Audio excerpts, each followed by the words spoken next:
खबर में नहीं कान। तू चाहे दुनिया में छही हमरा वही जे बोलाइल रे जान।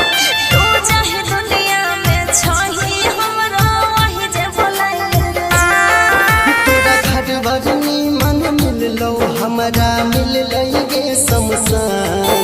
तोरा घर भरनी मन मिललो हमरा मिल गे शमशान। तू चाहे दुनिया में छही हमरा वही जे बोलाइल रे जान। तू चाहे दुनिया में छही हमरा वही जे बोलाइल रे जान। Radhika recording studio